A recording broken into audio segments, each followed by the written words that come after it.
The management of mustard seed communities has challenged the principals of Haiti children to account for the whereabouts of 10 Haitian caregivers who absconded from the Jacob's Ladder facility. It's the latest in an ongoing row between the two organizations over the care being afforded to Haitian orphans being housed at the mustard seed facility in St. Anne. Ricardo Brooks has our story. Administrative Director of Haiti Children, Cheryl Ritchie, had alleged that the orphans being housed at Jacob's Ladder were being neglected, are malnourished, and have been denied medical access. In a swift response on Wednesday, the management of mustard seed communities rubbished the claims as pure fabrications. It has since emerged that 10 Haitian caregivers who arrived in Jamaica without the necessary training, documentation, have left the mustard seed facility. Their whereabouts are unknown. Consultant for Development at Mustard Seed Communities, David Silvera, says Haiti Children has questions to answer. I think the first thing we should say is, who is Cheryl Ritchie? Cheryl Ritchie... It's Administrative Director of Haiti Children. Well, Cheryl Ritchie has never... She's been to Mustard Seed. She's visited the caregivers there. She's never really showed any interest in the children when she's there. She's never introduced herself to the management or the caring side of Mustard Seed. And I think you need to ask Cheryl Ritchie where these 10 Haitian caregivers, and I say that in quotation marks, who came to care for these children, where they are. Under the agreement between Mustard Seed Communities and Haiti Children, the latter organization was supposed to stand the cost of caring for the children. Mr. Silvera says the individuals, who now cannot be located, were intended to assist in caring for the orphans. They came over to be caregivers for the children. We were told that they were caregivers for the children. Two things that were part of the agreement is that we should get medical records for the children and also the records of the caregivers. We got neither. All the children came without any medical records whatsoever. We've had to create this from scratch. The management of Mustard Seed Communities says it remains baffled by the allegations made by Ms. Ritchie, as there is no evidence to support any of it. Ricardo Brooks for Nationwide News. Meanwhile, Executive Director of Mustard Seed Communities Jamaica, Darcy Tullow Williams, says the organization has never treated the Haitian orphans as foreigners. I cannot understand where someone can figure that we would separate or have levels of care as it relates to our children. The Haitian children were taken in as our children, and they are part of the population at Jacob's Ladder. And we have been doing the best we possibly can to ensure that they are comfortable and that they are kept as healthy as is possible. Mrs. Tullow Williams has also moved to defend the work of the mustard seed facilities. She says the care provided is of the highest standard.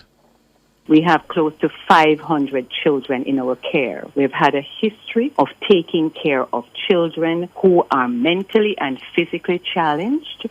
The disabilities that we have encountered in the Haitian population is very similar to the disabilities that we have in many of our homes across Jamaica. So it's not new to us. And we have many protocols in place as it relates to the management of the health of our residents. Darcy Tullow Williams, Executive Director of Mustard Seed Communities Jamaica. She was speaking on Nationwide at 5 on Wednesday. Meanwhile, the Child Protection and Family Services Agency CPFSA says it has never received any allegations of abuse against children at mustard seed child care facilities across the island. The CPFSA was responding to a query from our news center about allegations from non-profit organization Haiti Children on the ill treatment of 59 Haitian children at the mustard seed facility in St. Anne. Head of the CPFSA, Laurette Adams Thomas, says regular monitoring exercises are conducted at the facilities.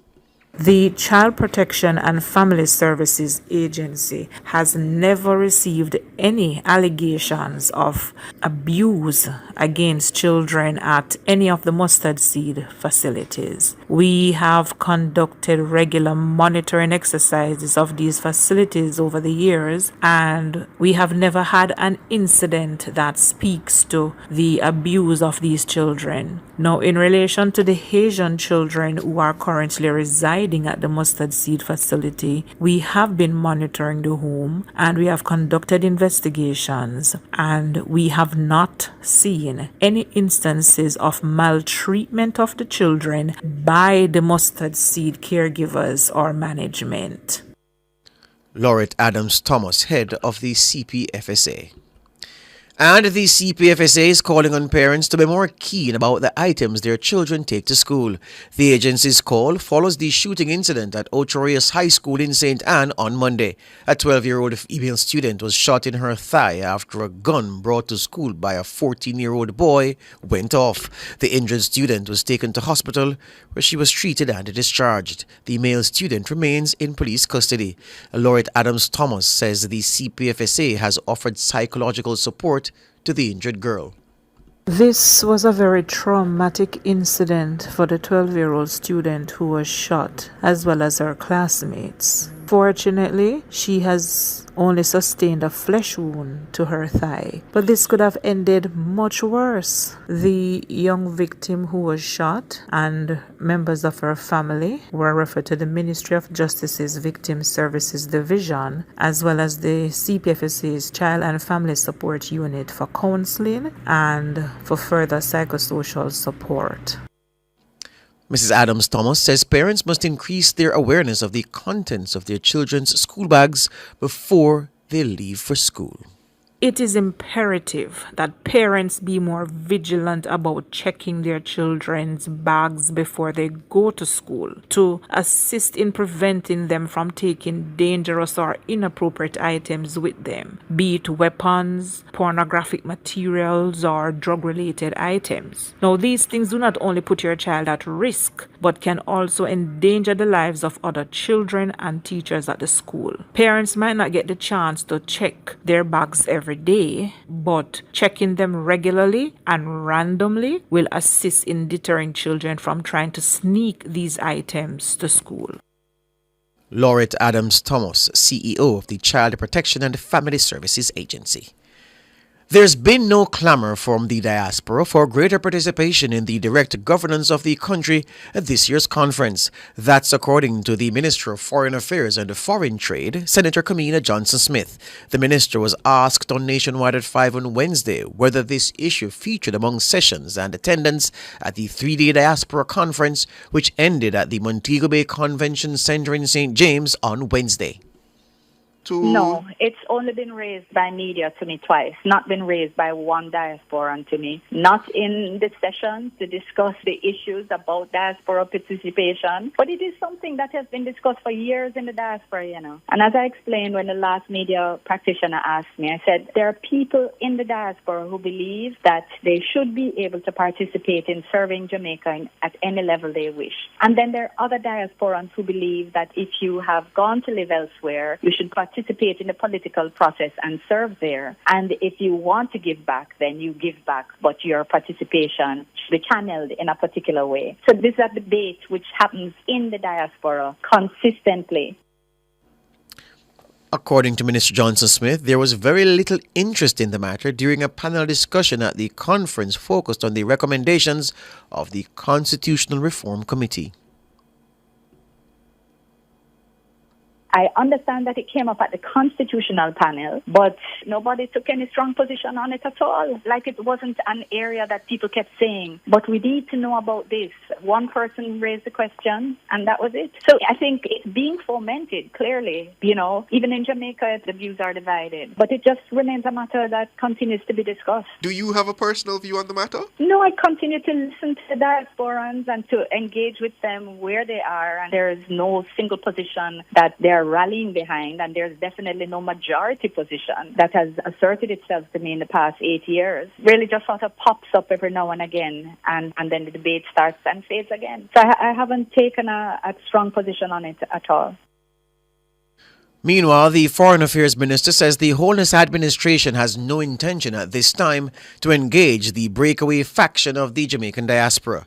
The faction, which also uses the title of the Global Jamaica Diaspora Council, has been engaging in a series of protests against the Holness administration at various locations in the United States.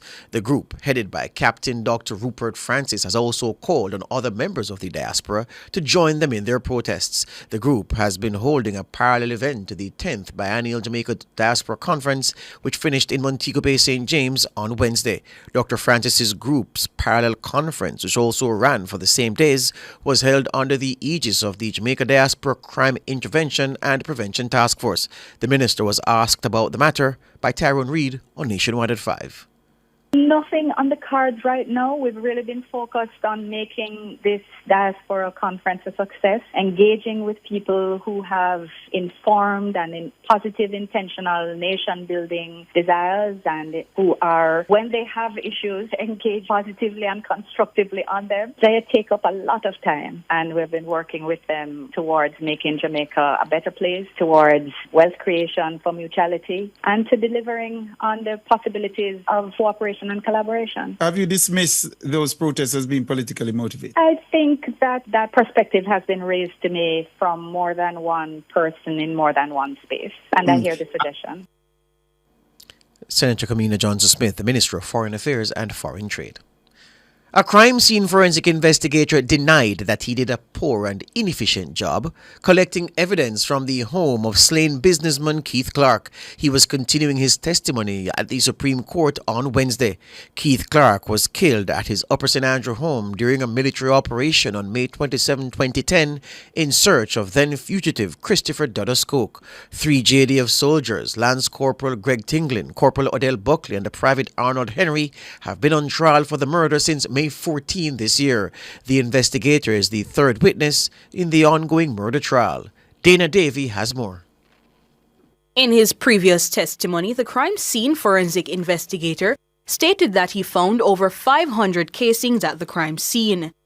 He also took photos of brown stains resembling blood from the master bedroom, along with several beer bottles found in different sections of Clark's Upper Kirkland Heights home.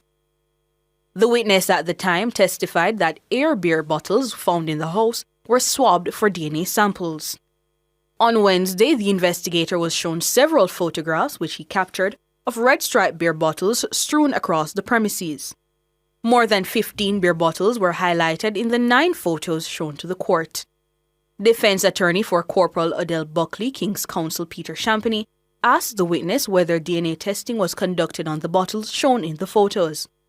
The investigator replied, quote, "It is not my job to cause DNA testing on the bottles," end quote. When further asked whether DNA testing was done on each of the bottles shown to the court, the witness consistently stated that he could not recall. K.C. Champagny questioned whether the witness conducted fingerprint testing on any of the beer bottles, apart from the 8 previously mentioned as being swabbed. The witness said he did not. K.C. Champagny continued suggesting that the investigator had done a poor job of capturing evidence at Clark's home, that he was not fair in the testing of the beer bottles, and that the witness was most unhelpful in carrying out his duties. The witness disagreed with all the suggestions. K.C. Champagny further suggested that the witness did not act with the highest level of professionalism in handling the crime scene. To this, the investigator responded, quote, "Yes, sir, I did," end quote.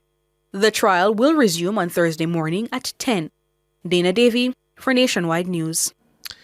The Westmoreland police say the main person of interest in the murder of a man and his wife in Whithorn in the parish on Tuesday morning has been killed. Commanding Officer Superintendent Othniel Dobson says the man is identified as Tevin Robinson, otherwise called Sean Storm. Following the double murder in the Whithorn police area, a main person of interest and triggerman was identified as Tevin Robinson, OC Sean Storm. The necessary policing activities were put in place to apprehend him and take him before the court. On Wednesday, the 19th, about 3:30 p.m., a police team was operating within the Bluefields police area, where Robinson, along with another man, was identified. The police alighted from the marked service vehicle and gave clear instructions to the men not to move. both men started running and Robinson started firing at the police. Superintendent Dobson says the police returned fire, and when the shooting subsided, Robinson was found with suffering from gunshot wounds. A 9mm pistol with 2 live rounds was taken from his person. He was pronounced dead at hospital. Superintendent Dobson says Robinson was a known violence producer. Robinson was before the Savamar court for a case of murder. He's a known violence producer that impacts several policing districts within the Westmoreland Police Division. I'm taking this medium to urge the citizens of Westmoreland to continue to work with the police as we try to rid the communities of these violent criminals. Superintendent Othniel Dobson, head of the Westmoreland Police. Overseas news now. Louisiana has become the first U.S. state to require that the 10 Commandments be displayed in every public school classroom. It's the latest move from a GOP-dominated legislature pushing a conservative agenda under a new governor. The legislation that Republican Governor Jeff Landry signed into law on Wednesday requires a poster-sized display of the 10 Commandments in large, easily readable font in all public classrooms from kindergarten to state-funded universities. The posters must be in place by the start of 2025. Opponents questioned the law's constitutionality and vowed to challenge it in court. Proponents say the measure is not solely religious, but that it has historical significance. They argue that the 10 Commandments are foundational documents of the Louisiana state and the national government.